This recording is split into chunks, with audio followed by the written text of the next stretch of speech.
Court ಹಾಲ್ನಿಂದ ಆರೋಪಿಗಳು ಹೊರಗೆ ಬಂದಿದ್ದಾರೆ. ಅಂದರೆ ಕೋರ್ಟ್ ಹಾಲ್ನ 57ರ ಒಳಗೆ ಈಗ ಪೊಲೀಸರು ಅವರನ್ನ ಕೂರಿಸಿದ್ದಾರೆ.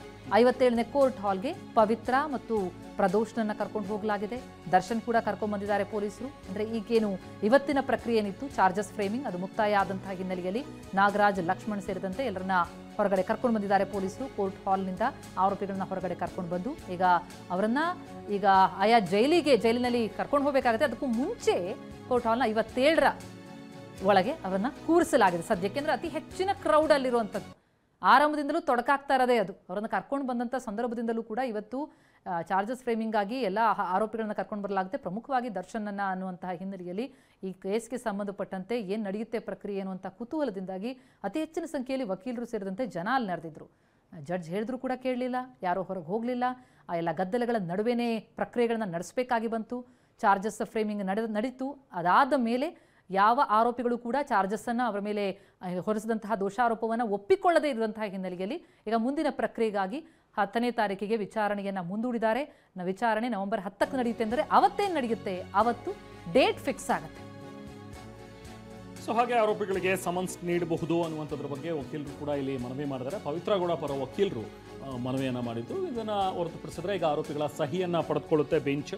ಸೊ ಬೆಂಚ್ನಲ್ಲಿರುವಂಥ ಕ್ಲರ್ಕ್, ಸೊ ಅವರು ಆರೋಪಿಗಳ ಎಲ್ಲ ಸಹಿಯನ್ನು ಪಡ್ಕೋಬೇಕಾಗುತ್ತೆ. ಇನ್ಫ್ಯಾಕ್ಟ್ ಇನ್ನೊಂದು ಪಾಯಿಂಟನ್ನು ನಮ್ಮ ಪ್ರತಿನಿಧಿ ಹೇಳ್ತಾ ಇದ್ರು.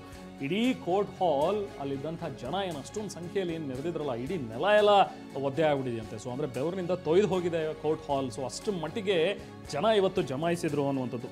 ಸೊ ಸದ್ಯಕ್ಕೀಗ ಇದನ್ನೆಲ್ಲವನ್ನು ಕೂಡ ಕ್ಲಿಯರ್ ಮಾಡಿ ಆರೋಪಿಗಳ ಸಹಿಯನ್ನು ಬೆಂಚೀಗ ಪಡ್ಕೊಳ್ಳುತ್ತೆ. ಬೆಂಚ್ನ ಕ್ಲರ್ಕ್ ಪಡ್ಕೊಳ್ತಾರೆ. ಸೊ ಸದ್ಯಕ್ಕೀಗ ಎಲ್ಲರೂ 57ನೇ ಕೋರ್ಟ್ ಹಾಲ್ ಏನಿದೆಯಲ್ಲ, ಕೋರ್ಟ್ ಹಾಲ್ ನಂಬರ್ 57 ಅಲ್ಲಿ ಕರ್ಕೊಂಡು ಬಂದಿದ್ದಾರೆ, ಅಲ್ಲಿ ಕೂರಿಸಿದ್ದಾರೆ. ಈಗ ಸದ್ಯಕ್ಕೆ ಡೀಟೇಲ್ಸ್ ನಾವು ಪ್ರತಿನಿಧಿ ಕಿರಣ್ ಕೊಡ್ತಾ ಇದ್ರು. ಕಿರಣ್, ನಾವು ಮಾತಾಡ್ತಾ ಇದ್ವಿ ಆಗಲೇ ಇವತ್ತು ದೋಷಾರೋಪ ನಿಗದಿ ಆಗುತ್ತೋ ಇಲ್ವೋ, ನವೆಂಬರ್ 10ಕ್ಕೆ ಮುಂದೂಡಬಹುದು ಅನ್ನುವಂಥದ್ರ ಬಗ್ಗೆ. ಇನ್ಫ್ಯಾಕ್ಟ್ ಇವತ್ತು ಆಗಿದೆ, ಲೌಡ್ ಆ್ಯಂಡ್ ಕ್ಲಿಯರ್ ಆಗಿ ಎಲ್ಲ ಚಾರ್ಜಸ್ಸನ್ನು ಕೂಡ ಓದಿ ಹೇಳಿದ್ರು. ಅದಾದ ನಂತರ ಎಲ್ಲ ಆರೋಪಿಗಳು ಕೂಡ ಐ ಆಮ್ ನಾಟ್ ಗಿಲ್ಟಿ ಅನ್ನುವಂಥದ್ದನ್ನು ಅಫ್ಕೋರ್ಸ್ ಒಂದು ಪ್ರಕ್ರಿಯೆ ಭಾಗವಾಗಿ ಅದನ್ನು ಹೇಳಿದ್ದಾರೆ. ಇನ್ನು ವಾಟ್ ನೆಕ್ಸ್ಟ್ ಅನ್ನುವಂಥದ್ದನ್ನು ನಾವು ಮಾತಾಡ್ತಾ ಇದ್ವಿ. ಈಗ ನವೆಂಬರ್ 10ಕ್ಕೆ FDT ಅಂದರೆ fixing the date for trial. So trial ಇಲ್ಲಿಂದ ಒಂದು ಸ್ವಲ್ಪ ಫಾಸ್ಟ್ ಆಗಬಹುದಾ ಅನ್ನುವಂಥದ್ದು ಕಿರಣ್?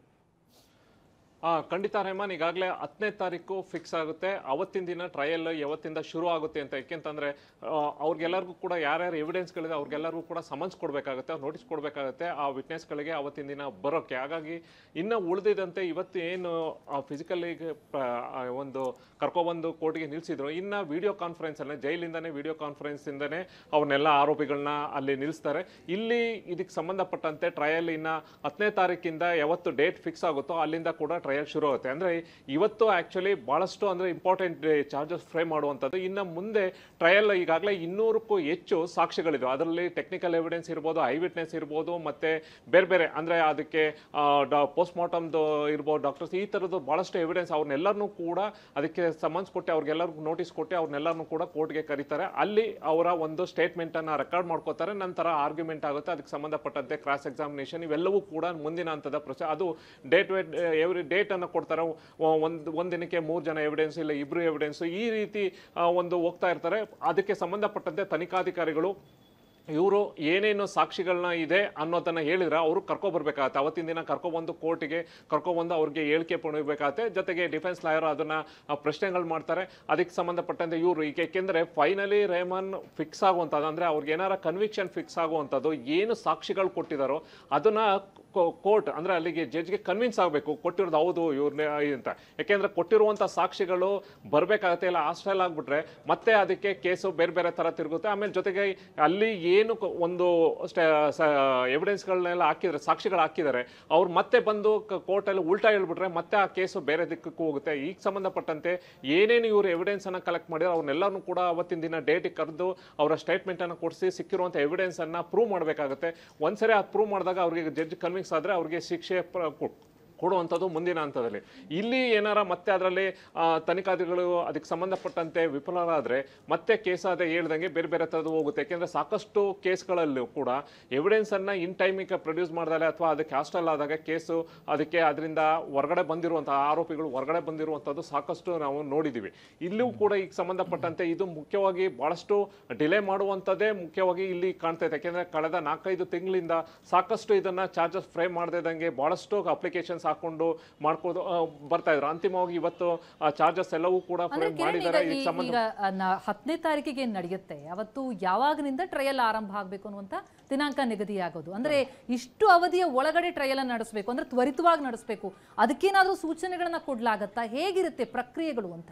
ಟೈಮ್ ಬೌಂಡ್ ಈಗಾಗಲೇ ಸಂಬಂಧಪಟ್ಟಂತೆ ಸುಪ್ರೀಂ ಕೋರ್ಟ್ ಮಾನಿಟರ್ ಮಾಡಿ ಕೆಲವೊಂದು ಸೂಚನೆಯನ್ನು ಕೂಡ ಕೊಟ್ಟಿದ್ದಾರೆ. ಬೇಗ ಈ ಕೇಸನ್ನು ತ್ವರಿತವಾಗಿ ಮುಗಿಸಿ, ಯಾಕೆಂದ್ರೆ ಬೇಲ್ ಕ್ಯಾನ್ಸಲ್ ಮಾಡಿದಾಗ ಈ ಒಂದು ಪಾಯಿಂಟ್ ಅನ್ನು ಕೂಡ ಅಂಶನೂ ಕೂಡ ಹೇಳಿತ್ತು. ಹಾಗಾಗಿ ಇಲ್ಲಿ ಶುರು ಮಾಡೋ ಮುಂಚೆನೆ ಚಾರ್ಜಸ್ ಫ್ರೇಮ್ ಮಾಡಬೇಕು ಸಾಕಷ್ಟು ಡಿಲೇ ಆಯಿತು.